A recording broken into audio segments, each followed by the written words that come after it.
So this is a cold one with Corey and Carlisle. And if you don't know already, this is simply a free-form conversation recording session where Carlisle and I, we sit down, we have a six-pack of beer, and we talk about things that happened the previous week before. Now, these are more like audio podcasts, which means that they're longer than our video reviews, and they're also unedited. So if you're offended by the foul language, you might not want to listen. But if you aren't, then sit back, hang out with us, and we hope you enjoy. Thanks. Live from our studios off the I-35 corridor, it's time once again for A Couple of Cold Ones with Corey and Carlisle. Very nice. You know, Renegade sounds just like you. I have no idea. You'll hear it. You'll hear it on Tuesday. I don't watch our site. Are you kidding me? How would I see it? Yeah, you lurk. You ghost the site. You even told me yourself. You looked at me now and said, "Oh, I'm ghosting all this stuff, man." I'm always there. Yeah, exactly. You never know when I'm going to pop out. Go ninja, motherfucker. How you feeling, man? Because you were sick last week. I'm feeling better. It was literally just one of those things. And I was just like, fuck, I sound like shit. I can't do this. And with me all night, hey, Corey, how are you? You have what were you? I just had like this head thing. Oh, okay. And it was literally just one of those things where I was all stuffed up and nasally, and I guess it'd be more like this. Like, it's a couple of cold ones. Like, Corey, and fuck off, you know. That would work. Yeah, that would really work. Well, I'm glad you're back, so people can quit asking what, because you came back for one, and everybody's like, "Oh, did he leave again?" I'm like, "Man, I'm not." No, I came back for we did like 2 or 3 of them, and then I was sick. I just said, you know what? I'm not going to answer. Exactly. That's what I was saying, but I was like, you'll be back when you be back. I'm not answering this because they know you're not gone. I mean, goddamn it. Gone. Yeah, exactly. So you didn't stop payment on my checks? No, nothing has happened. Everything is fine. You were just sick. Everybody gets sick. Yeah. And the thing is when you're sick on a couple of cold one days, it's not like there's a makeup day. You know, we do it one night a week, and if we're not there, if you had said let's come back, because you did say let's do it in the middle of the week, and I was saving a day of the week for that, but I guess it just in fact I didn't. I guess this week was really busy too. Yeah, so. Exactly. No, so, but anyway, you're here now, and that's all that matters. So. Tell you what, we got some things to talk about here. But let's start out with the top 5, brought to you by Corey and Carlisle. Damn, you are caffeinated, man. I like it. I'm caffeinated, brother. Good, because I'm exhausted and I'm a little drunk right now. Well, good. I will be the tired guy and wired guy. Yeah, that's nice, man. That'll be awesome. The Adventures of Tired and Wired. That wouldn't be a bad name if we hadn't had a cold one yet, but that's all right. I'm not always tired though. No, so. You know what? That would be great for you and co-host. Who would be the tired one, though? Well, that would be you, and he's the one that's wired. Get it? Tired and wired. Damn, we already thought of a name. How come you didn't give us this earlier? Shit. Because I needed caffeine. Okay. I'm like Popeye. I get that coffee. I am what I am. I am's what I am. All right, you want to get into the top 5? I want to get into the top 5, motherfucker. Okay. I love the way, motherfucker. It was like you got velvet at the end of it. Motherfucker. So, all right, we're going to go at I'm a velvety smooth girly boy. All right, here we go. Number 5. Number 5. The only... You're not going to sing it? Okay. Number 5. It's live, number 5. Oh, yeah. I love you, number 5. Making love to the mic now. Making love to the mic, number 5. Well, all right. Number 5 is Eagle Eye. Eagle Eye is going strong, man. Still holding in it. Dude, I'm telling you, it's that Shia love. Leon hated that. He got mad at me because I said I liked it. I know it's dumb, but I had a good time. Movie brought in $7.3 million, and it's up to $80 million now. That movie's doing pretty well. It made its money back and then some, and that's what DJ is good at.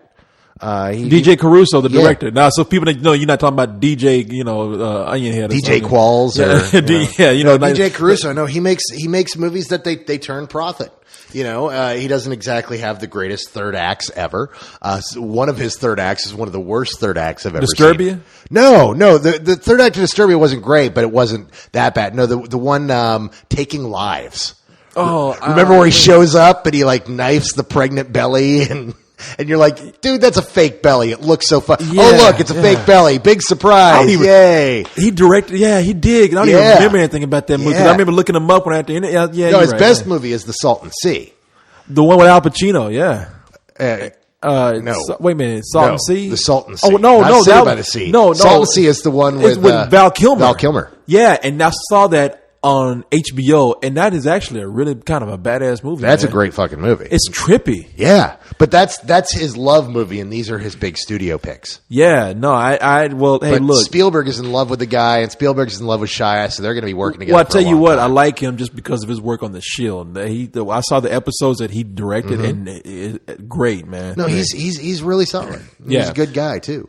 All right, let's go to number 4 here. Number 4. saw Making love in the number 4 in the afternoon. Number 4. Sorry, I'm fucked That's up all right now. good, man. You're into number 4. I mean, I felt it though. Shit, you got soul coming out your asshole. Number 4. Now this is the surprise. Well, you know what? I saw Cyrus tonight, and I said, "Sir, I have to tip my hat off to you because I was well."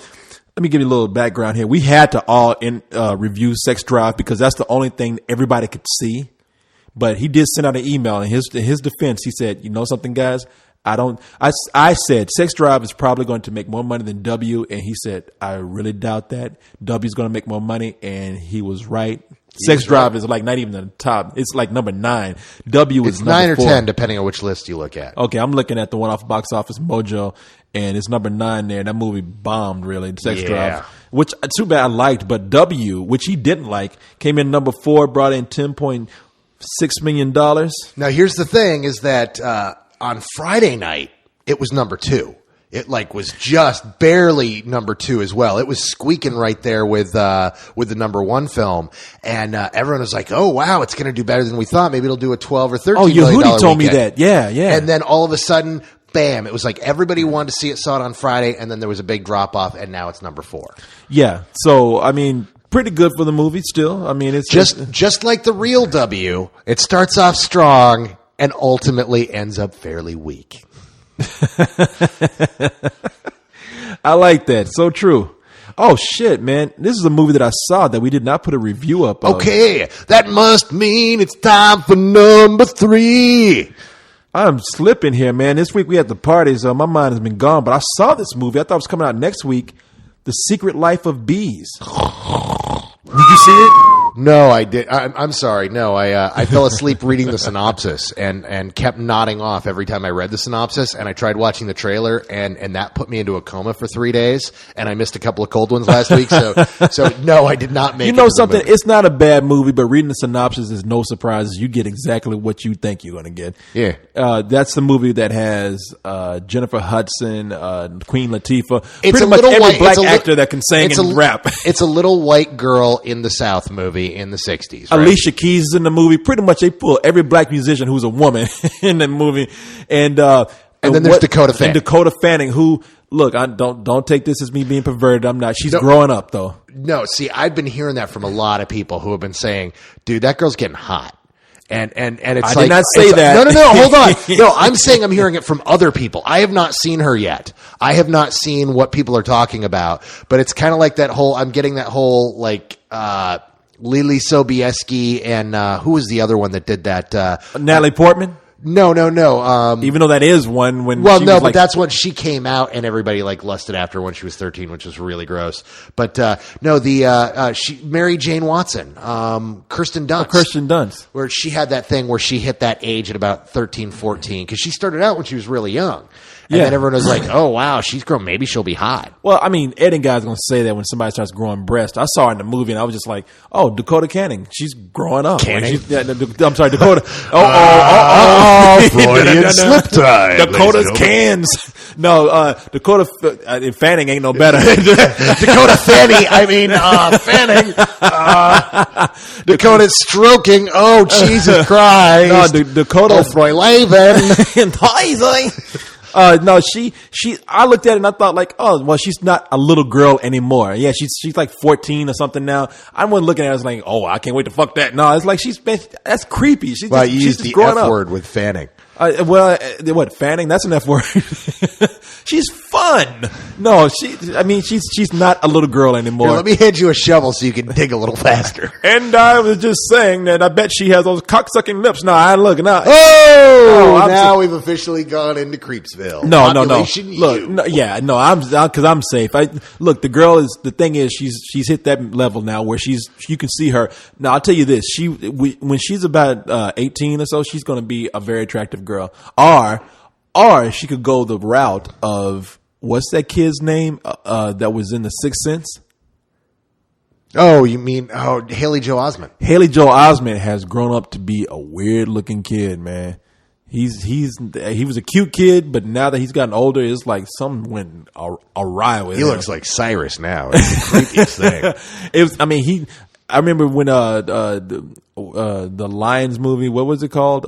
Secondhand Lions. Secondhand Lions came out. He did a press conference here in town, and his face was all broken out and everything, and it hasn't gone back since. And I hope that doesn't happen to Dakota Fanning. It's a good thing he's in college right now. So so is he just not acting at all? Yeah, right no, now? he's doing the college thing. Hey, good for him, man. It makes me wonder if he's going to end up like Charlie Korsmo or something. Who is that? Charlie Korsmo. Charlie Korsmo. The last movie he did was Can't Hardly Wait, but he also did. You'll remember him as the kid from Hook. Which one? He's the main kid, the dark haired kid who goes into The Boy. I don't remember that much about Hook. Okay, well, anyhow, he was a kid actor. But he went to college and he's like he's a super genius. He's like one of those kids really? he was going to like either MIT or Harvard, like one of the high end Ivy League technical colleges for engineering. And like last people have heard of him, he was working on some secret government project. Like he's literally working for the Pentagon. He's one of those brainiacs that's inventing like asteroid busting bombs or cobalt mines. She's about to open up an interdimensional door or some shit. He was in Hook and Can't Hardly Wait, and now he's defending the planet from alien races. I don't know. It's incredible. So is Haley Joel Osment a super genius? I have no clue. I haven't heard that, but he could be. I don't know. Secret Lives of Bees, man. I really wish I had put up a review for this. I guess it's not too late. I could put one up this week, but I really did think it was coming out next week. It's got $11.1 million. Basically, none of these movies have done gangbusters this week anyway. Well, but it's October. Yeah, and exactly. October doesn't. Even the horror movies that come out don't do gangbusters on these weekends. Yeah. Even they like are a big deal when they make like 30 million. So it's that time of year. They're all doing respectable for their slot. We're not going to see big numbers again until middle of next month. Yeah. That brings us to number 2. I gotta take a number 2.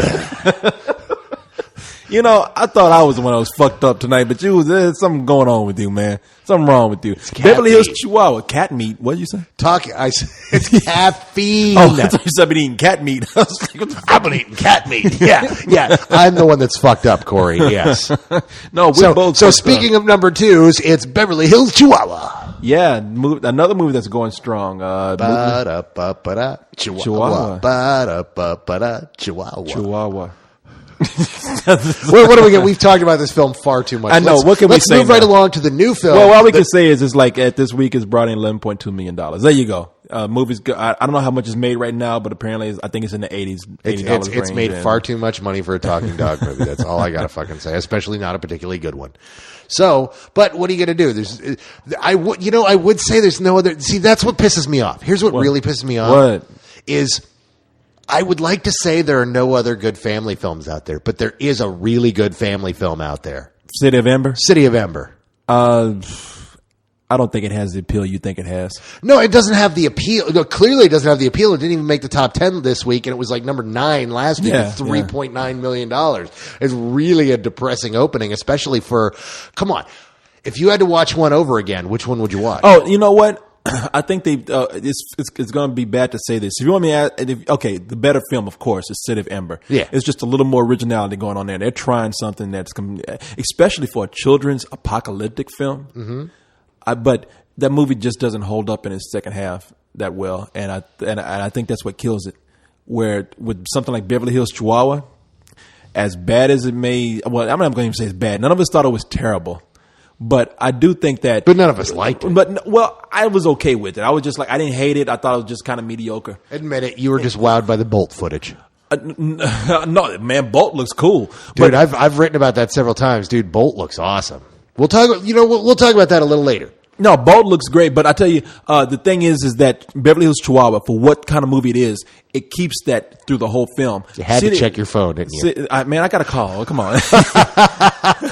And you never know when an emergency is happening. I'm on call 24 hours a day. Yeah. But which lovely lady? It's Kent. Okay, I'm putting it down. yeah. Kent's sitting right here, too. Y'all don't know Kent. Like, what? It's not me this time. You usually do call during a couple of cold ones, though. Yes, you do. Every now and then. You've done it. Because I'll look over at him and go, it's Kent, isn't it? He's like, it is Kent.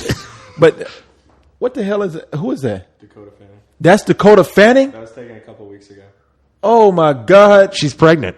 Look at that. I hate those. I hate that new fashion. I don't know. Oh, She's wearing one of those. The high-waisted dress. Yeah, the high-waisted dress. That People, look, I'm not even looking at her in a bad way. I'm telling you. Dude, you need to stop right now. No, stop because, yourself. no, stop no, yourself. no, let this me is going finish. out on the No. internet. The FBI will be listening. I'm not saying shit. No, I'm saying she's 14. I'm just saying, I'm looking at her. I'm like, she's going to be a really gorgeous woman. That's all I'm saying. And I can look at some kids and say, Corey Coleman going to jail for Dakota Fanning porn. I like the way you taking me just saying she's going to be a beautiful woman to Dakota Fanning porn. I saw the way your eyes bugged out of your. Man. That's Dakota Fanning? God damn! Now, I got a man right here. Hey, now you just heard me, but Kent, did you not see the way he was like, ooh, she's pregnant? Did you not see that? His eyes bulged out his head. Did you see him? The picture does. When I saw the photo the first time a couple weeks ago, What Would Tyler Durden Do posted it, and I was shocked that she's 14. I think she looks 16, almost 17 in that photo. I didn't say all that. No, I was shocked too. I'll just say that. I was shocked. Now, but what Corey would like to say is, Dakota, when you're 17, which is legal in Texas, you should Come to down, Texas, baby. And Yes. come down for an interview here at the Phil Studios, located off of the I-35 corridor. Now that I will say, because it is legal. It's totally here in legal. Texas. That's what's great. That's why we all live in Texas. 17 is legal. That's why I ain't going no goddamn where but here. Anyway. Or England, which I hear at 16. I've tested. No, I haven't done that. No, I haven't done that at all. No, look, back to what I was, something intelligible here. In the city of Amber, like I said, I think in Beverly Hills, Chihuahua. Back to kids' movies. Yeah. Ken had to totally derail that by bringing up. No, he showed me the picture. I was like, this came out of nowhere. I didn't do that. But yeah, city of Amber, I think it's uneven. Chihuahua is consistent. So I can see why Beverly Hills Chihuahua would be Beverly Hills more Chihuahua is successful. consistently crap, but City of Amber starts off good, but trails off. It's consistent for his audience or with what they want to see. Its consistency had nothing to do with it bombing. Fox just didn't know how to market it. How do you have a children's film open that low on a weekend when the only competition is a month old? Well, for one thing, I really think that was a hard movie to market, and another, I think they saw that this movie is probably just not. It's okay, but it's not that great. I know you liked it a lot, and you know something. Like, I found the first half of City of Amber so compelling. I really loved the first half. They just didn't have any follow through with that second half that I really wanted there. But I thought the movie was good. I dug it. I love the whole Goonies vibe of it. Yeah, no, it's like I said, an apocalyptic movie for children. That's Post-apocalyptic, even. Post-apocalyptic. There you go. So that brings us to number one. Number one. I have to take a one with the one I love. That was a stretch and a half, motherfucking. I'm running out of caffeine. You broke it, man. You stretched it till it broke. I have to take a number one with the one I love. I was reaching. Oh, I'm flattered, man. But the number one movie is. At $18 million is Max Payne, which is no surprise. Yeah, it's no surprise, but I haven't read a good review about that movie yet. There's not one. No, and you know what? I knew it was going to be number one, but it is shit-y. Okay? You're looking at me, that movie's bad. Shit-y with a capital E. Did you go to the midnight screening up? No, I didn't. I ended up not going. I got home a little late, and I was like, you know what? Fuck Mark Wahlberg. Yeah, there you go. He seems like a nice guy, but you know what? I just watched The Happening a week ago, and I can't take another shitty Mark Wahlberg film. And sure enough, everybody came back and shook their heads and was like, It won't good. No, Wasn't man. no good. No. That movie is it's bad, man. It really is one of those films where you really they stretch it to make a movie. How the fuck did they get a script out of this? In that script that they have, that's not a script. That's an assortment of ideas that was pulled from a hat. On the bright side, we did get a really good skit with Mark Wahlberg on SNL last night. So Last night, what was it? Oh, Mark Wahlberg showed up, and apparently they did a skit about him last week in which Mark Wahlberg talks to animals. yes. Hey, dog, I like your fur. So how do your mom? Yeah, that. Yes. Well, he came on and did his riff on that. He quarters Adam. Yeah. He quarters him. Adam Goldberg, is that or No. Adam? Andy Samberg. Andy Samberg. And corners him in the hallway and just starts berating him. And he's like, I should punch you, but you know what? I'm not going to do that. And people keep walking by in the hallway. He's like, oh, hey, Josh Brolin. Hey, you were in the Goonies. Hey, I was in Entourage. Say hi to your mother for me. And he keeps doing that. And then a donkey walks. Hey, donkey. Hey, how you doing, man? Hey, say hi to your mother for me. Nice. And he, you know he what? actually does all that. And then he ultimately turns to Andy and goes, all right, let's hug it out, bitch. And Okay, you they know hug it what? out. We've already got out of the top 5. It's funny because just a week ago he was talking shit about SNL. He's like, man, SNL hasn't been funny for years. They've asked me to come on that show. I'm not going to go on there. And you know what? That skit that they did, it wasn't even that funny. And now he's on the motherfucker. What happened? Maybe maybe somebody talked to him and said, dude, you need to chill the fuck out. Maybe he was really upset at the time, or maybe he just said, wait, you want me on the same episode with Sarah Palin? That's going to be the highest rated thing of the year. Was that this weekend? Was she on? Yeah, she was on, and it was the highest ratings they've gotten in a long time. Oh yeah, no, they've been on a roll with this whole political thing, man. The whole presidential candidacy. I mean, it's like, yeah, the elections that's brought them up out of the gutter, man. Because Saturday Night Live hasn't been funny for a long time. No, see, everybody has been saying that since the second season. There's always somebody going, they haven't been funny since this year. They haven't been funny. SNL has been funny. I watch SNL on a regular basis. They've been funny. They're consistently funny in their opening sketch. They're consistently funny in Weekend Update, which is always Weekend funny. Update is always funny. And then usually, depending on who the host is, that can really bring it up or down. I have They're not seen all too many. gold. No, I've just seen too many sketches where they've been uncomfortably. But that's been every no ending to them at all. But that's been since the first season. You go back and watch that first season, and you find those sketches are there too. There's hours and hours of unfunny Garrett Morris sketches. That's why we all do the same Garrett Morris impression. Oh yeah, no, because so much of it wasn't funny. That was the first season. After that, they got better, and even with that original cast, they got so much better. Well, and they did, but it's had its ups and downs. They had one bad season when they had their current cast. What? No, right now they're doing. I still say the elections have given them great material, but they had that one season where they had Charles Rocket on, where it was a terrible season. And that guy committed suicide, by the way. They had a season where there was a guy named Charles Rocket, and there was a What woman. year was this? This was this is right before Eddie Murphy and Joe Piscopo. No, before. you're talking about 1980, yeah. Yeah, and they tried, and there was a woman on there, and I forgot her name, but she really tried to push Charles Rocket, and it was a terrible season. And after that, somebody else came in, they got rid of her, and that's when they actually gave Eddie Murphy and Joe Piscopo a chance to come in and shine, and that's when they had one of their best seasons ever. Yeah, no, the 81, 82 was really good. There's Dana Carvey and the Dana Carvey, Mike Myers, Phil Hartman Bill bunch Hartman, of 89 to like 94. And there's some good stuff in there. And some people really like the late 90s with Will Ferrell and that group. Those were some of those were there funny. were some good ones in there. I love that they had the whole thing with Will Ferrell, who did that guy who was, I forgot, he had like a television extra show where he was doing astronomy or something. Oh, how you doing, Jacobo? Do you remember that sketch? I do vaguely. I'm sorry, Will Ferrell was great on Saturday Night Live. I thought he was funny, but I really dig what they've been doing for the last 2-3 years, especially when they had the big culling when they went from 16 to 10 about a year and a half ago. I was curious who was going to survive, but really they did cut a lot of the fat out of. And that's a good thing. Yeah. It's just that They went from 2 black cast members to 1. And the guy they had on there, the guy was Mitchell? Yeah, what's his name? Finesse Mitchell? Was he on the one from Kenan and Kel? No, because then there's Kenan Thompson who's still on there. Kenan and Thompson, Who's who's really actually, he's really funny. he is hilarious, man. Yeah, no, I love him, and I really want to see him get some good film roles instead of the crap that he's had so far. No, Yeah. he's a genuinely funny guy. But no, they had another guy, Finesse Mitchell, who they really kind of what's the name of the guy they did that to as well? Tim Meadows. No, there was it was a white guy. He's still doing terrible movies. Guy did Mango and He's not doing the movies anymore. But no, I know he still is. Chris Kattan. Yeah. What's the last? Chris Kattan hasn't been in a movie in a while.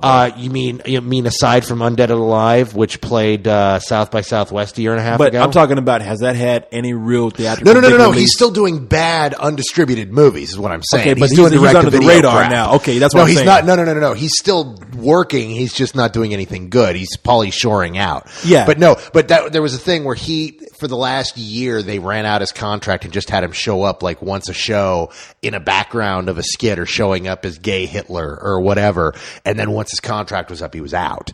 Well, they kind of did that with Finesse Mitchell, where you saw the last year he would just show up in a sketch. And he would rarely have a line or two, and then he would be off for the rest of the show. Yeah, I mean, I just have to say, I haven't watched Saturday Night Live in a long time, and there was a point where I was catching it just randomly, and none of those sketches would end at all on a good note. They didn't know how to end them; they went too long. But lately, I watched it, and they've had some sort of inspiration. Yeah, I mean, they've got some really good people working for them, and I think what they're doing is this: they keep having these things where they'll have this resurgence where they'll say, "Hey, let's put it in the hands of the cast again and see what happens." Because now Tina Fey isn't working on it. She was the head writer for a long time. Yeah, exactly. The head writer now is Seth Green, or not Seth Green. No, not Seth Green. Seth Meyers. And Seth Meyers is the head writer now. And it feels like he said, hey, guys, go nuts, and letting some of the cast come up with their own stuff again to a much larger degree. Mm-hmm. And that's let them be free and reinvent themselves. I didn't see the show, of course. How was Tina Fey? I mean, not Tina Fey, but Sarah Palin. I have not seen the Palin sketches yet. I didn't sit down. I mean, I just know they well, none of us really sat down and saw it because we were at the party last night. But I caught highlights because people emailed me highlights saying, "Oh, dude, you got to check out the Mark Wahlberg piece." I didn't check out the Palin stuff, so I just know I hadn't heard a big uproar about it after it happened. I mean, there was no news stories. Their Drudge Report covered it, CNN covered it. It was kind of big that she was on. I mean, no, they made a big deal about it. I'm just saying afterwards. I read that some of the reviews I read said that it feels kind of that the writers are tired right now because they're doing too much at once. That primetime thing that they did on Thursday a week and a half ago. Yeah. That it's they're just working too much. What the hell is that? Oh yeah, no. Oh God, we have distracted Corey now. What? I'm not doing anything. What is this playing though? That's last Sarah Palin thing Sarah from Palin last night. thing?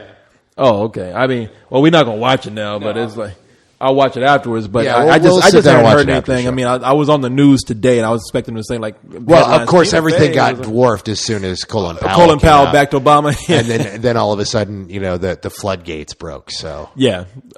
Well, speaking of token black guys, Yes, sir. I hear there's a story floating about a certain Stepin Fetchit that works for Iron Man. what? No, why you got to use? No, because I'm just. It's I like, just come on, wanted to man. see what your initial reaction would be. That's why. You know no, my no. reaction. I mean, Come on. James Rhodes, Rhodey, the awesome character from Iron Man, has been mysteriously recast. And I had read the initial story about it, which was that he had asked too much money, Yeah. and they fired him and brought on Don Cheadle to replace him. But you said there's an interesting follow up to that. Well, first of all, now this is what I heard. I don't see this little blurb right here. He was on NPR, and I heard that it was news to him that he had been recast. And here's what he says. Okay, I'm on movieweb.com, and they wrote a story about it, and they said, and they took a quote from this NPR interview that he did, and it says, Atreides claimed that Howard wanted too much money to return for the part. Howard didn't quite see it that way, stating, and this is him, It was the surprise of a lifetime. There was no explanation as far as the contract. Just up and vanished. I read something in the trades implicating that it was all about money or something, but apparently the contracts that we write and sign aren't worth the paper that they're printed on. Sometimes promises aren't kept, and good faith negotiations aren't always held up. So apparently it was a surprise to him. He read it and he was like, oh, I've been recast. I want more money. So according to him, apparently they had an agreement, but it wasn't followed through. So who knows what happened?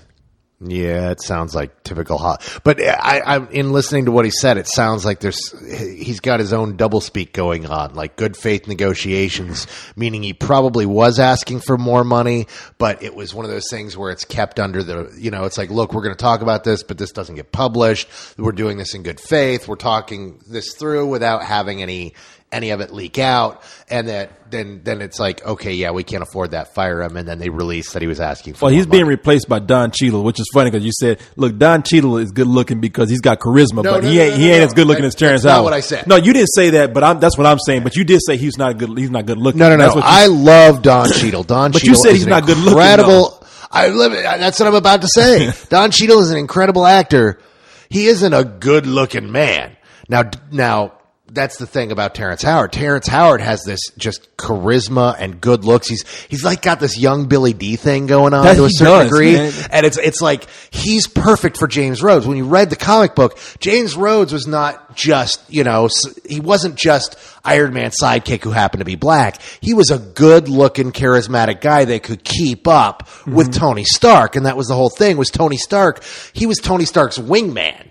I mean, he was the guy who would fall on the grenades when Tony Stark could go off with another, another girl. That's who James Rhodes was. And Don Cheadle is just not Rhodey.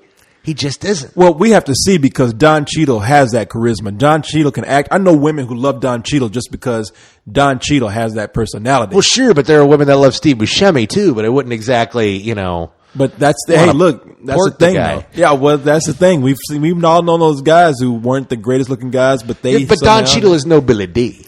No, he's not. But he's Don Cheadle, man. I know women who love Don Cheadle. Just think of me as a little bit of Billy D in everyone. That's the only time in your life you're ever going to hear somebody quote the movie Woo. Was he Woo? Yeah. Yeah, did you ever see Woo? I never saw, but I know exactly what you're talking about, and I won't watch it. No, it's not a good movie, but there's this great scene where he's in the main character's in a police station, and he goes into a dream sequence, and Billy D. Williams walks in, and he goes, "Who are you?" "I'm your conscience." "My conscience looks like Billy D. Just think of me as a little bit of Billy D in everyone." And that one, I was like, okay, I'm so glad I watched this movie for that one moment, because that moment will live with me forever. I can't remember hardly anything else in the rest of the movie. Now, Woo was the one about the guy that dressed up as it was a black guy that dressed up. No, you're thinking of Tu Wong Fu. No. I'm thinking of another one. It didn't have a. Woo is the one with Jada Pinkett, where she plays Woo, this feisty, fiery girl who gets set up with a something else. Joanna Man is what I'm thinking of. Oh God, you're thinking of Joanna Man? Why would anybody think of Joanna Man? Ever? Apparently I do. I don't know why. Because I'm fucked up right now. But Jada Pinkett. Just anyone out there who do not IMDb Joanna Man, do not think it's of too late. They're already doing it. Do not even look at Joanna Man. You do not want to see Joanna Man. Anyway, it's about a cross-dressing black guy. I'm thinking the black version of Tootsie in a way. But you know something, man. Let me tell you something. I'll tell you why. Tell me something. I think what happened with this is that because Kent and I were talking about this. Look, not Don Cheadle, but Terrence Howard. Why would anybody walk away from a franchise or even jeopardize their chance of continuing in a franchise like Iron Man? I think something really did happen that he didn't know about. I don't know why they would have got rid of him, but I don't think he would have fucked it up for himself. No, I think the thing is here's how it happens, because this stuff happens all the time. This happens with big franchises where, hell, look, it happened with The Matrix, for Christ's sake. The guy who played Tank was supposed to, not Tank, the other guy. It was Tank and someone else. It was Tank. Dozer was the older brother. Oh, it was? Okay. So Tank, he was supposed to be in the sequel, and he asked for more money. He's like, look, this is a huge hit. I want my piece. I don't want to get, a small salary for this. I want a substantial chunk of money. And they said, here's your walking papers. We're going to replace you. And they did. And that could happen here where he's like, look, when we got into this, we thought this movie would make $100, maybe $150 million. This movie made over $300 million domestic. It's the second largest movie of the year. The sequel's going to be even bigger. I would like to be paid, rock star money for this, please. And I know that right now there's all sorts of crazy bullshit going on behind the scenes with Marvel. I mean, for fuck's sake, they didn't want to bring back Favreau because of money. Exactly. That's why. And you brought up something I was just going to say, because we've talked about this. I mean, they were willing to give the guy that Shaft that directed Iron Man. Terrence Howard is a supporting character. I'm sure that something similar happened to him like that. And it was probably something where he's asking for what he's owed, because he's going to play a much larger role in the second movie. Exactly. They even made a hint at it with him looking at the the Mark II saying, next time, baby. Yeah. And everybody wants to see that. And dear God, do we want to see a War Machine movie? And they want to run one, if any chance to have a spin-off. Because getting someone like Robert Downey Jr., they're going to be able to get him once every 2-3 years, but you can get someone like Terrence Howard to do an Iron Man movie and then turn around and do a War Machine movie right afterwards, because he knows that's what's going to propel him into the stratosphere. Yeah. So I really honestly think this is some stupid backwater Marvel bullshit that's fucking Howard. And see, on this. The thing is, Terrence Howard didn't have the power that Jon Favreau had. I mean, Jon Favreau was somebody that everybody knows that he needs to be back. Well, but even Favreau, the power he had came from the internet. That came from Harry writing a piece saying, Marvel, pull your head out of your ass and give him the money he wants. And there hasn't been that kind of outcry. Personally, I think there should, because he was so great as Rhodes. Yeah. I was watching this movie just again last night. I was watching it just because. And here I am watching it. I'm like, God, he's fucking good. No, he's so very good in this movie. And I was watching the deleted scenes on there, and so glad they took out a lot of the deleted material. A lot of the deleted materials really, it's like, wow, I can't believe they shot this. But there's a whole scene where Rhodes saves him, saves Iron Man. And I was just kind of like, wow, that's terrible. But man, Howard pulls it off when he's allowed to talk during that scene. So. No, I really am. I'm sad that they don't get Terrence Howard back. He was so good, and plus, look, we're not talking about a Katie Holmes situation here where everybody wanted her replaced. Everybody loved Terrence Howard in that movie, and I really do think that there was just some kind of. I trust him. I say, hey, they probably screwed him on a contract somewhere, and nothing held up. I mean, really. But how are they gonna explain the transformation that he fell into a vat of acid and walked out Don Cheadle? No, he stood out in the sun too long, got a real good tan. He's dark. I remember you being much lighter in the last film. I mean, it's like they took the blackest motherfucker out there and decided to replace him. I'm just like, come on, man, y'all couldn't get Will Smith to do it at least. No, actually, you know who I was just thinking. At this point, it's God, what is his name? He played Kingpin, Michael Clark Duncan. Oh, hey, what was Michael Clark Duncan busy? Could we not find somebody a little further away from Terrence Howard? That would just be too crazy right there. Not only we took the blackest guy, but he's way bigger than Terrence Howard. Hey, Tony. Wait, who the hell are you? I'm Rhodes. I just want a wee bit of pickle with my Iron Man suit. No, but I agree with you, want to hurt the children. I mean, at this point, they might as well, man. Oh. God damn. But hey, Terrence Howard. I mean, not aware, but Don Cheadle's a name. I'm curious to see what they do. I'm disappointed that they got to change the character, but hey, we'll see what happens. And as somebody like Marvel, I'm sure that they could just change the details in the contract. And if they want to do it, no one can really fight it. The thing is they have to be very careful right now. They're acting like they're the 800-pound gorilla, and they've seen what happens before when they act too big for their britches and start going willy-nilly. They don't have a lot of great properties that do really well, and they don't have a great track record of making great films. They've made a couple good ones, and they really are on the right track finally. They've got some great stuff going, and they don't need to be fucking around. Yeah, I agree. That's all I can say is they don't need to be screwing around with this, because they really do. They do have it. I just say, hey, if you want to fuck up after the Avengers, because the stuff that's coming out about the Avengers sounds cool. Hulk as the main, well, everybody says villain, but come on, Hulk is just a force to be reckoned with. I mean, he's not really. He's the opposition. I But don't that's really say the he's well. The thing villain. is, he's the villain of the first 6 issues of the Of Ultimates. the Ultimates, yeah. And that was so great the way they did that. But even then, he's not evil. He's just he's a force of nature. Yeah. Well, he's Banner's id is, he's just Banner's unchecked id. I mean, I'd love it if they could do the straight, Ultimate storyline, everything except the Hulk kill Freddie Prinze Jr. Oh yeah, no, they won't. That was you say they won't, but they've done stupid shit in the before. Book, you know how you see Sam Jackson. I'm telling the people, how you see Sam Jackson as what's his name in the book? Nick Fury. Nick Fury, yeah. And really, Sam Jackson is the second best Nick Fury ever, second only to David Hasselhoff, who is the single greatest Nick Fury ever put on film. Yeah, they did a Nick Fury of S.H.I.E.L.D. movie with David Hasselhoff. Just put it out on DVD, apparently. It was because a TV movie. They're capturing on the Zeitgeist. Marvel tried to Of stop course. it, and they couldn't. Yeah. David Hasselhoff but as in the- Nick Fury, Agent of S.H.I.E.L.D. I want to watch that DVD. You know what? You need to watch it back to back with Captain America is what you need to do. The movie Captain America? Yeah, I've the seen the movie 1989. Captain. No, but you got to watch it back because they're that same kind of movie. Oh, really? Oh, yeah. Okay, maybe I don't wanna watch it then. This is worse than Captain America, I think. Like the best of that whole cheesy knockoff when the rights were all over the place. The Fantastic Four movie. Oh, well, I was about to say it's not as bad as the Fantastic Four movie. The Captain America movie, not as bad as Fantastic Four. I like the Fantastic Four. Roger Corman's Fantastic Four, dude. That Because they movie's got bad. Yeah, man. it's bad, but they got Sue and Richard right. Like their whole relationship works. They start with her as a little 11-year-old girl looking up to Reed Richard in college, and you see that whole girlhood romance kind of blossom, and they get that whole relation. That's what I like about that movie. It's so cheesy and campy, and so Roger Corman. But those scenes with Reed and Sue.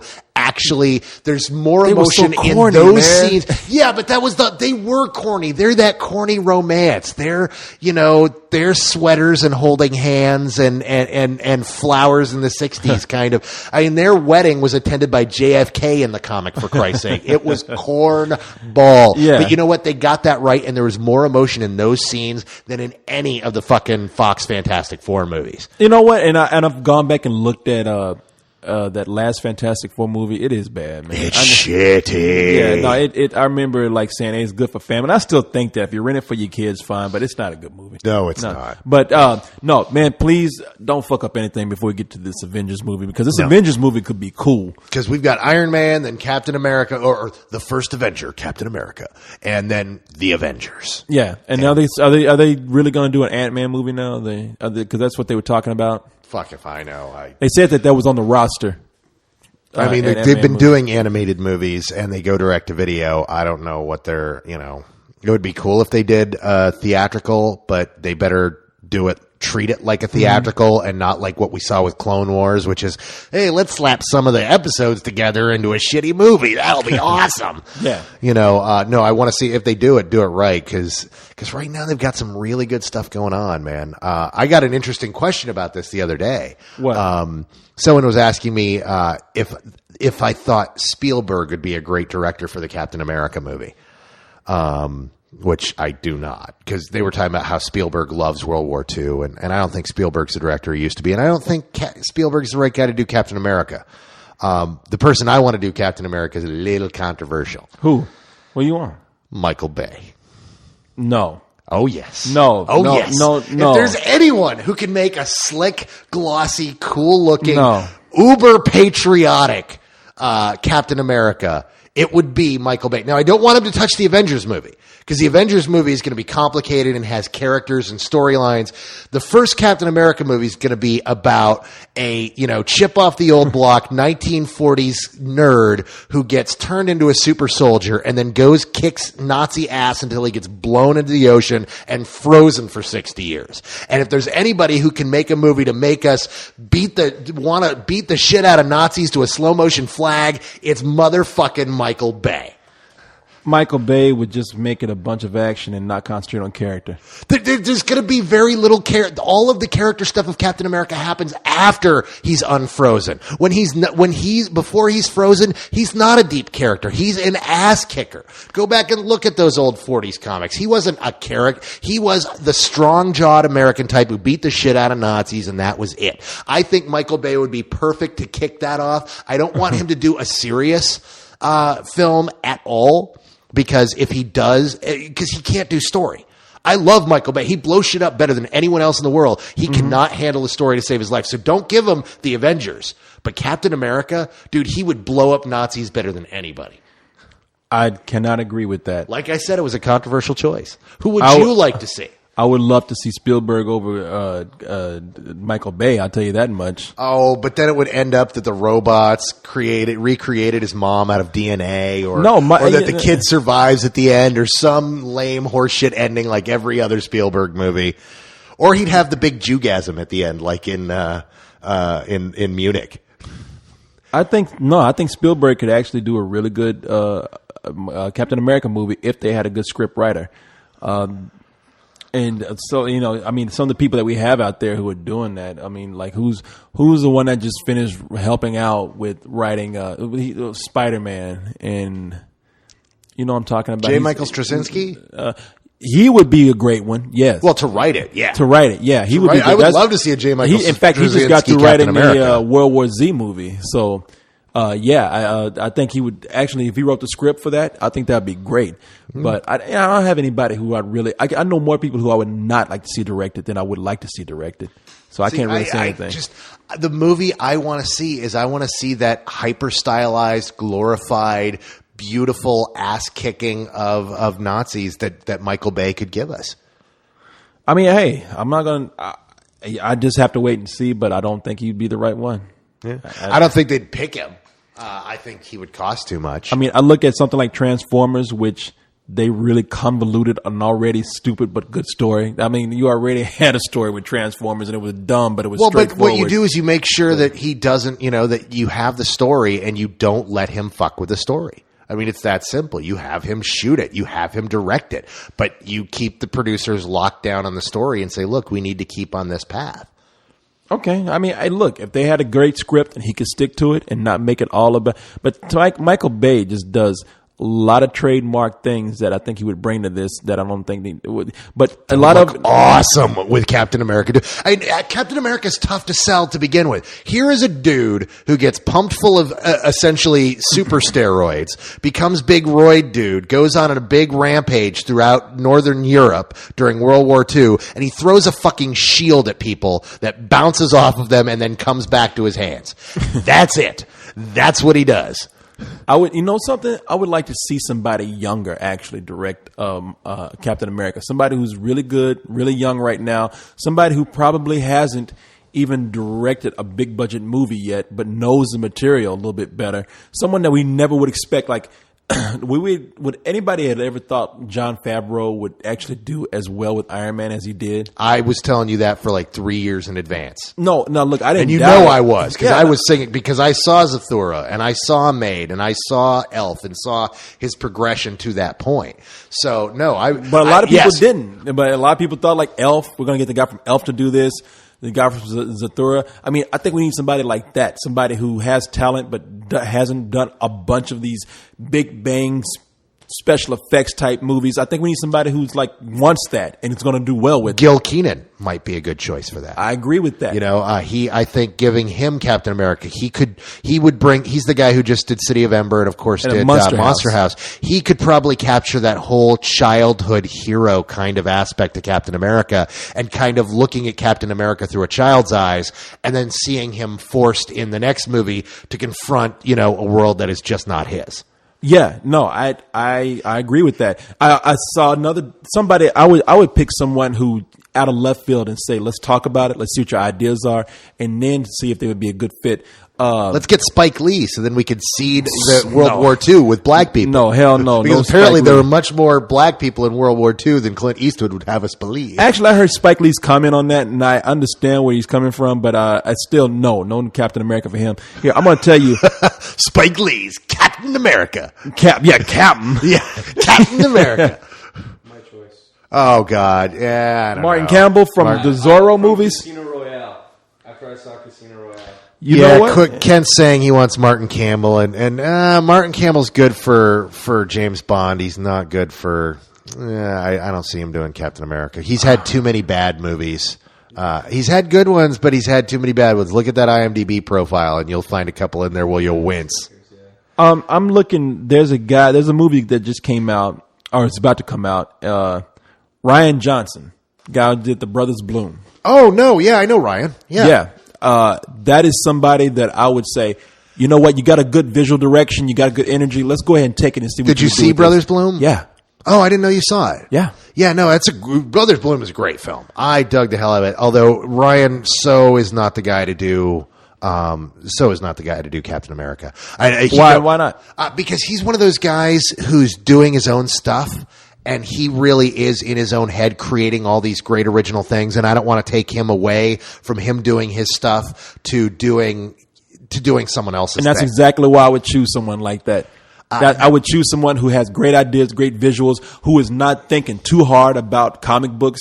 You bring them in fresh, and then they say, you know what? I can actually do what you want me to do with this, but I can also bring my own vision to this too. I also don't know if he's ready to do action or not, because in either of his films he hasn't really done action, and that's what you need for the Captain America film. Has to be an action movie, because the Avengers movie is the one that's going to be more of a character piece with action. Doubt. But the Captain America movie can't be talking, and that's what Ryan Johnson does best. And the reason talking. I tell you why, though, the reason I'm looking at this, we had somebody who did things that we never would have thought would have worked with comic book movies, such as with Batman.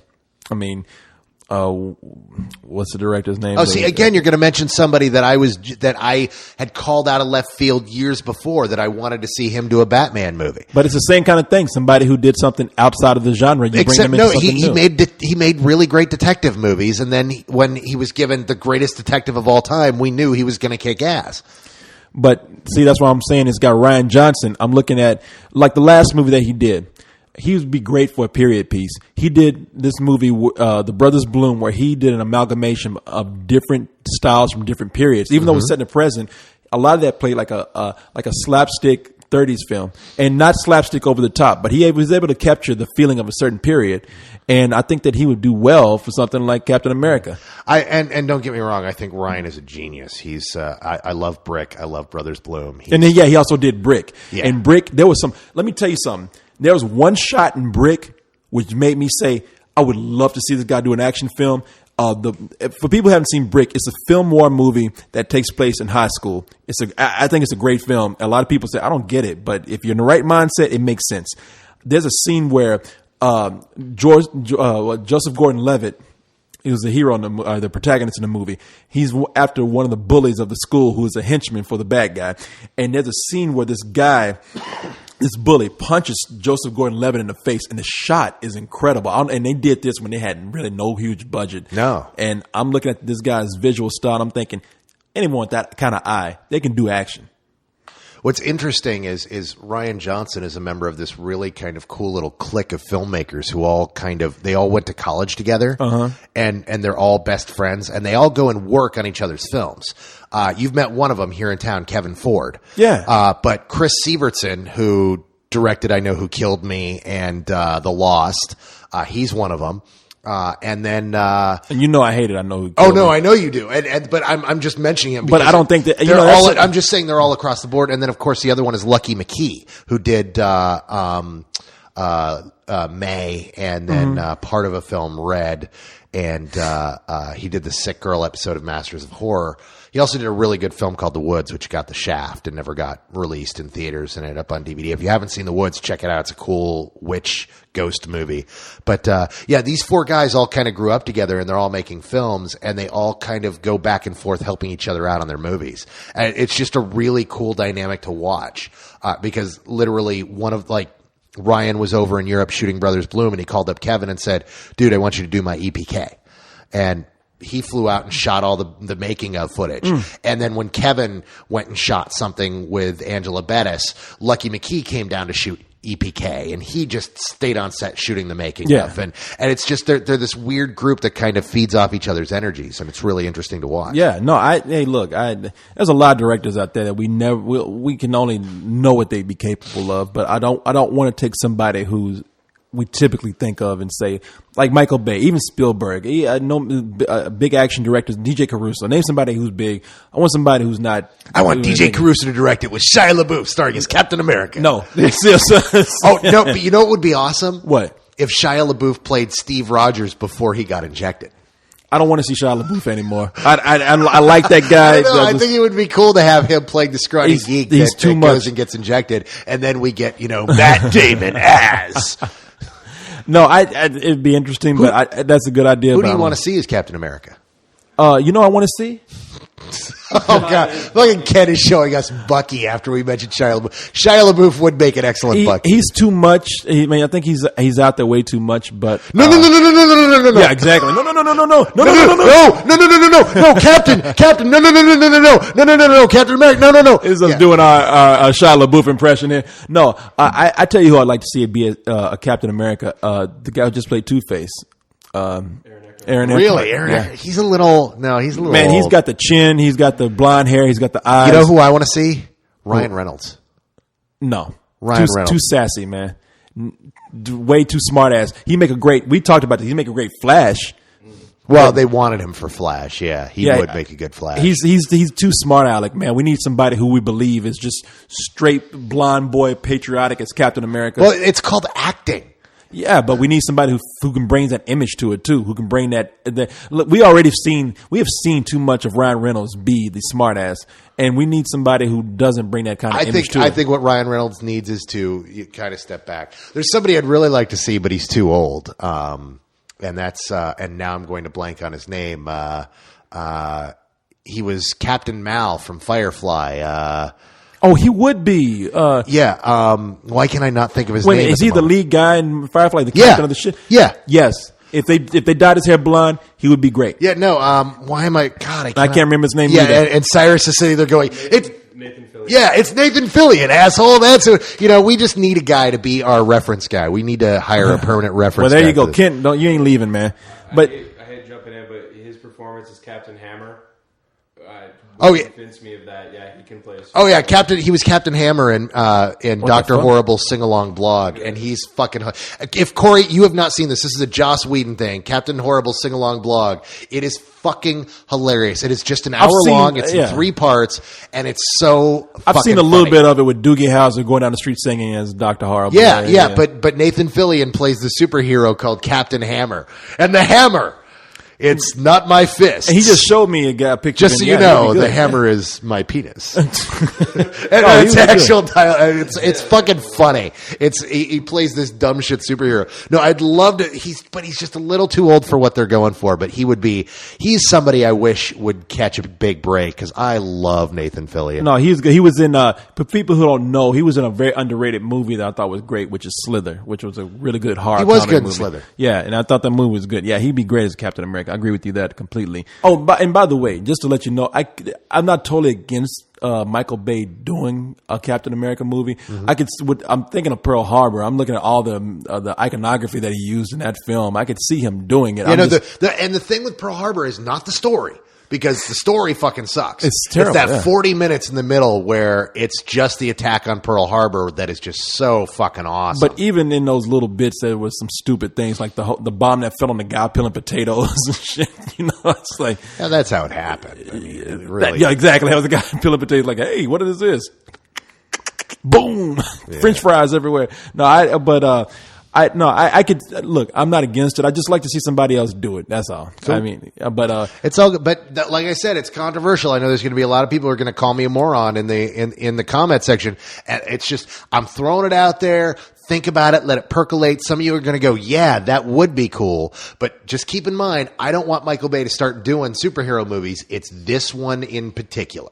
Okay. So, And I don't think people have to get crazy for that. I mean, there's certain things that he does well that would work in a Captain America movie. I mean, I'm just being fair here. Yeah. The Captain America movie is going to be it has to be a very singular black and white movie where Americans are good and Nazis are bad.